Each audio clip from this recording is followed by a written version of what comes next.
Hey everybody, and welcome to another model building workshop. I'm Mr. Allen, coming to you from the Smith Hill Library, which is a community library of Providence.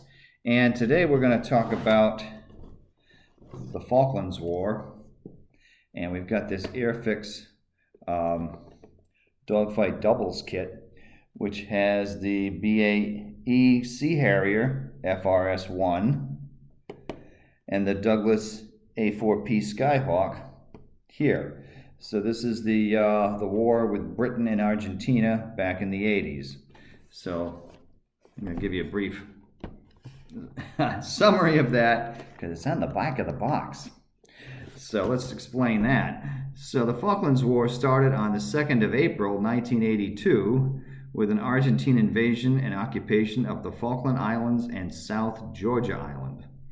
The British response was adamant, and the Falklands were British and would be retaken either through diplomatic negotiation or, if that failed, by force. I'll continue. By the 5th of April, a British task force was underway. With diplomatic efforts unsuccessful, the British government resigned itself to using force to retake the islands. The task force would be protected in the air by just 28 Sea Harrier FRS-1s. These aircraft were as yet unproven in combat, and many believed they would be outclassed by the Argentina's supersonic Mirage 3 jet interceptors, as well as outnumbered by its larger force of combat aircraft. The main opposition for the Sea Harriers in the conflict proved to be small attack aircraft of the Argentine Air Force, the Pucará, and the American-built Douglas A4 Skyhawk. The Mirage fighters were rarely engaging the nimble Harriers. Without protection, the aging A4 Skyhawks suffered accordingly, and while some successes were achieved by the diminutive fighter bomber against the ships of the task force, 8 were lost in aerial combat. The Sea Harrier, by contrast, suffered no air losses, or no air-to-air losses, I should say, during the conflict, and ended the war a capable and proven fighter aircraft. Keep in mind, Airfix is a British model company. Just pointing that out. Okay, so this is a boxing from Airfix, and it gives you 2 models in one, and some paints too, which is kind of cool. So I picked up this a few years ago for 30 bucks. I'm not sure what this goes for now. I'm sure this is available on eBay and whatnot. So the back of the box not only has history, but it has the painting guide, an example of what they look like built. It shows them with a stand. So let's see what it says here. So the Sea Harrier had a top speed of 740 miles per hour, range of 260 miles. And for weapons, it could either use 2 or 4 Sidewinder AAM air-to-air missiles, and it had 2 30mm Aden cannons. And the Douglas Skyhawk had a top speed of 673 miles per hour, range of 2,000 miles, with extra, gas tanks. And it had 2 30mm cannon and various stores, which it could carry up to 9,000 pounds of different types of ordnance. So the Skyhawk was used by the U.S. For like the 60s through the 80s. And I think the Harrier was recently, it's been modified. So I'm not sure where we are at this point. Let's see what's in the box. So since this happened in April of '82, we're kind of celebrating its anniversary, such as it is. So you get a pretty good size instruction book here. I don't know if it's this what year this was put out. Let's have a peek. Sometimes they give you a date on the box, sometimes they don't. It's a skill level 2, for those that follow that. Is there a date? Lots of info, but not finding a date on this. I know this wasn't that long ago, but whenever I say that, it turns out to be like 10 years. So, anyway, I'm not completely sure.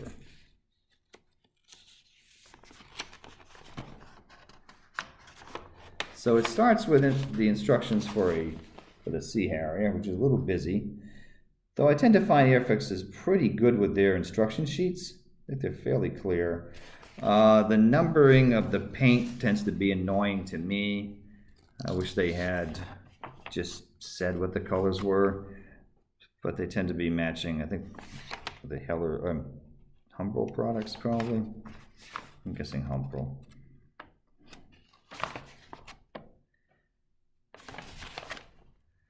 Yeah, it does get a bit busy. And these steps here. Now, I've built some of their jet fighter aircraft. I found they went together pretty well. I haven't tried this one yet, obviously, it's still in the box. And you get some options for landing gear up, landing gear down.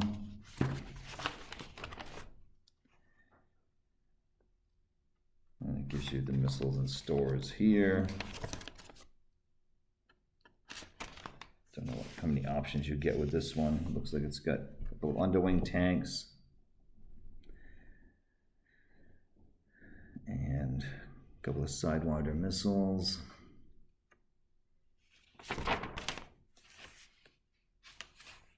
And some painting guide there. Pretty much overall gray.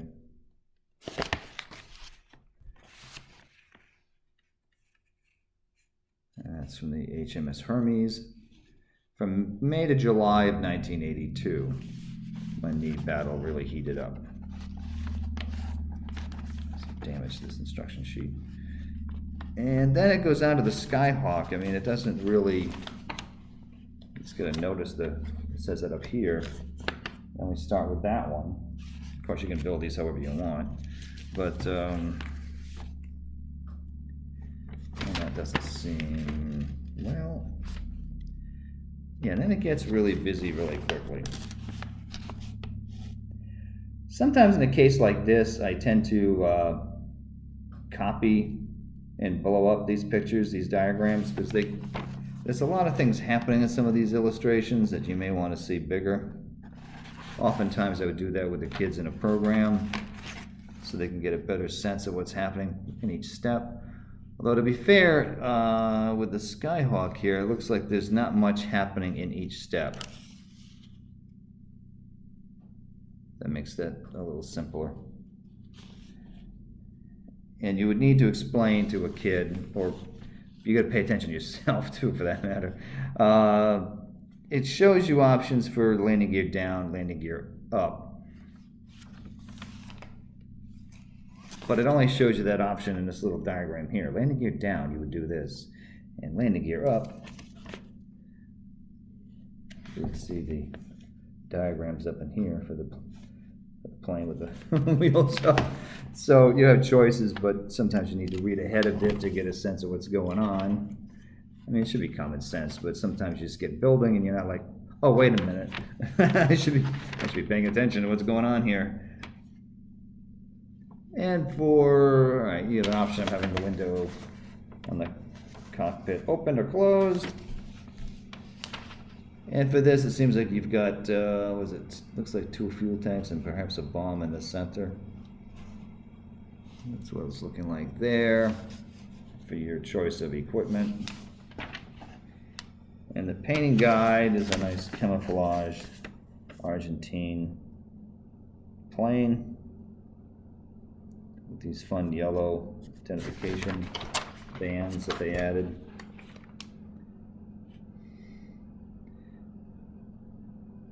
And this one says it's an aircraft flown by Alfredo Jorge Alberto Vasquez. At least you know who flew this plane. Rio Gallegos, June of 1982. So you know what point in the war this was. It's a little low on markings in this one, other than the yellow. I've seen many different types of Argentine aircraft from this period with different types of coloring and markings. So it's kind of interesting. So there were some variety to how they were painted. And I've even seen, if you buy these kits separately, which you can get the Harrier and the Skyhawk individually in separate boxes. And sometimes when they release them, they'll have different color options, different decal options. So I have seen the Skyhawk done up, where you have a choice of doing like a Vietnam era US plane, or you could do another version of an Argentine one, which I think is in a gray color and not the camouflage brown and green. So if you're looking for these things either online or in shops, you might see some different options available. So which is kind of cool, because they tend to repackage these often with some different options, which is kind of nice of Airfix to do that. Well, for a couple of reasons, because one, it's kind of cool to have different choices and different ways of doing a model, and for some people like myself, that if you find a model kit you really had fun building and you want to build it again, there's choices of how you can do it next time, rather than rebuilding the same thing. Although you can always, like I've done on many other videos here, get a kit and buy separate decals and do it.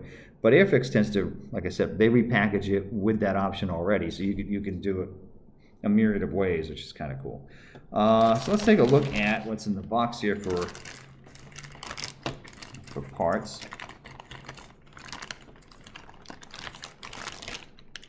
So as you can see, there's quite a bit in there.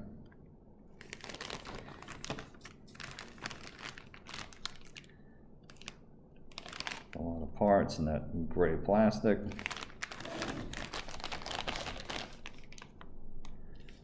This one's the Skyhawk here. Yeah, I'm gonna guess that's the Skyhawk. So they're not bad sized kits. This looks like a reasonable amount of pieces in there. Doesn't look too daunting when you see it this way. Then they give you, this is kind of a fun starter kit feature of the paint, brushes, and some glue. Although, to be honest, I don't know how well this paint's going to, well, it looks like it's still liquidy, still sloshing around in there. I don't know what the shelf life of these paints are, how long they're going to stay functional after being in a box for so long. And I really haven't tried the paints. I don't know how good they actually are. The only thing I remember when trying to work with these starter paints with some kids was it was not easy to open the lids on these things. So you may want to be careful, because you have a chance of going, oops! So when you try to pry these things open, so be aware of that if you're doing it that way. So they give you a pretty good amount of paint. So far for $30, this isn't too bad. You're getting two kits and gear, and then they even give you the stand to put together, because usually you have to buy that separately. Kind of looks like a stealth fighter in a way, but there's the stand, so you can do the dogfight pose however you want to. You know, like I said, it's a British company, so they kind of have it going that way.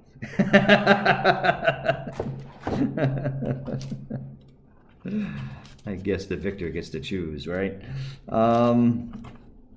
Oops, there's the decal sheet. Here it is. What's kind of fun? All right, so here's the decals, and yet they look so big when you're looking at the pictures on the box, but they're pretty tiny. I mean, those roundels are pretty small, which I guess they would be for these small jets. And in combat mode, they're going to probably be as inconspicuous as possible, although the yellow identification bands kind of defeat the purpose of the camouflage in a way. But hey, there they are. And there's a lot of stenciled data here too. You know, these little messages and so forth for ground crew, like where the oil goes and so forth. I don't know what these particular ones say. Usually ejector seat warnings, intake warnings, so forth. So there's quite a lot of that stuff there, which might test your patience. You know, there's fewer things on the Argentine plane. You got the cockpit decals for the panels. So there's that.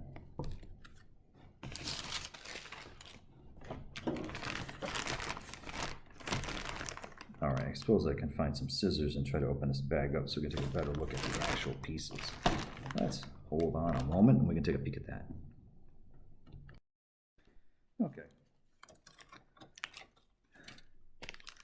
Last piece is in here. So here's the Harrier.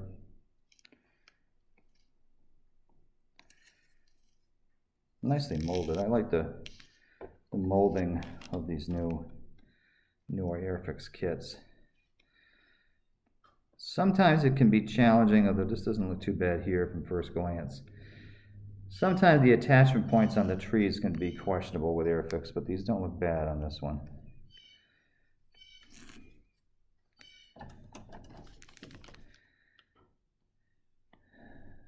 Yeah, this doesn't look too bad at all.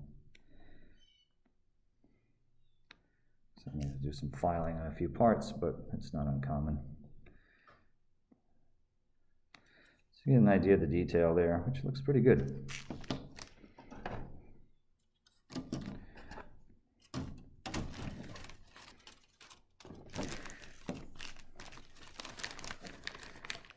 There, if we put it back in.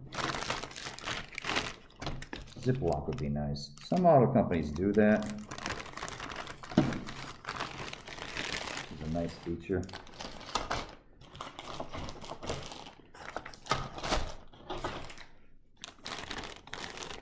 Let's take a look at. Looks like I got the world's worst scissors here, but hey. These kids' craft scissors are kind of interesting. I don't keep an X-Acto blade here at the library.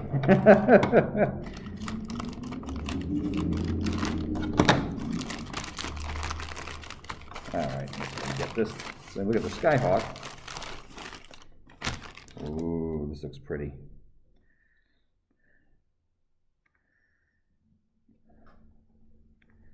So it looks like there's might be a variety of extra stores here that may not be called out on the instructions. Oh yeah, there's extra stuff, I think, on this one. So let's see how that looks. Nice compact looking aircraft.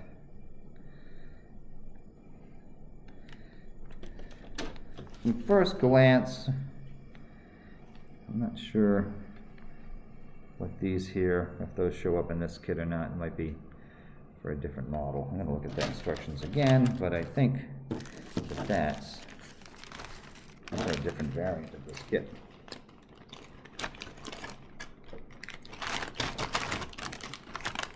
Take a quick peek. Let's see, but I don't think that's used in this one.